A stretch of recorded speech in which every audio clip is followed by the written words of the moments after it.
वक्त की big breaking, जहां पर भीषण आग का तांडव देखने के लिए मिल रहा है। लॉजिस्टिक गोडाउन में भीषण आग लग गई है। आग लगने की वजह से इलाके में हड़कंप का माहौल है। आग लगने से अनाज, तेल सब कुछ जलकर खाक हो चुका है। आइए अब आपको बिग वॉल पे बिग तस्वीरें दिखाते हैं कि किस तरह से ये आग ने हाहाकार मचाया। ये तस्वीरें देखिए, ये लॉजिस्टिक है और यहाँ पर आपको बताते चले कि यहाँ पर जिस तरह से ये जो लॉजिस्टिक गोडाउन है, यहाँ पे हर एक जो खाद्य पदार्थ रहता है, खाने पीने की सामग्री यहाँ पर स्टॉक करके रखी जाती है और यहाँ पर तेल, अनाज सब कुछ रखा हुआ था, बहुत भारी मात्रा में रखा हुआ था जो जलकर खाक हो गया।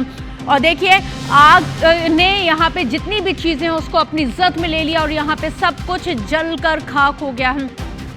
धर्म गौतम जुड़ गए हैं जिनसे जानते हैं कि आखिर क्या वजह रही है।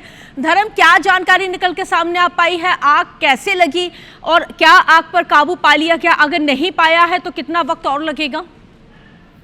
तो देखिए, आग में काबू की बात करें तो अब फिलहाल पूरी तरह से स्थिति नियंत्रण में है। पूरी रात कहीं ना कहीं 25 से ज्यादा दमकल वाहनों ने वहां पर आग को बुझाने में जुटे थे और अब पूरी तरह से आग पर तो काबू पा लिया गया, लेकिन सुरक्षा के मद्देनजर अभी भी दमकल वाहन वहां पर जो एरिया था लॉजिस्टिक पार्क उसके आसपास मौजूद है। क्योंकि जो आग इतनी भयावह थी तो उसकी चिंगारी, उसके जो अवशेष हैं उन्हें पूरी तरह से खत्म करने के लिए भी वहां पर दमकल वाहन और कर्मी मौजूद है, जिससे आग और आगे ना बढ़ सके। जो बुझ चुकी आग वह पूरी तरह से खत्म हो जाए।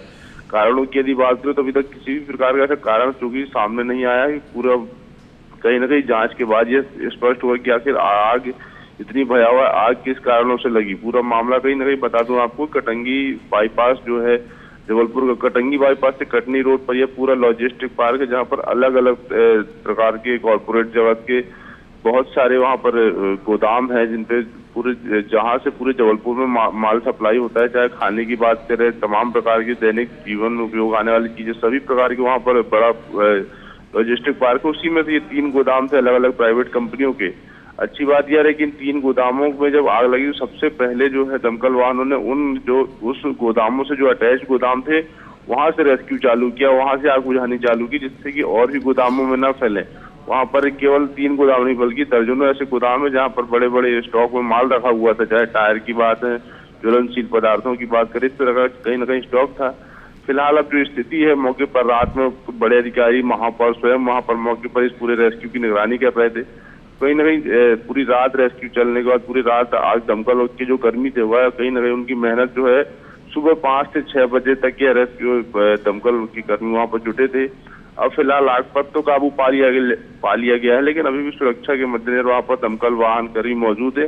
जो भी चिंगारियां बची हुई है इस पूरे आगजनी की, उनको भी कहीं ना कहीं पूरी तरह से बुझाने का काम कर रहे हैं, जिससे आग अब कहीं फिर से दोबारा उग्र रूप ना ले सके। चलिए, बहुत शुक्रिया जानकारी साझा करने के लिए आपका।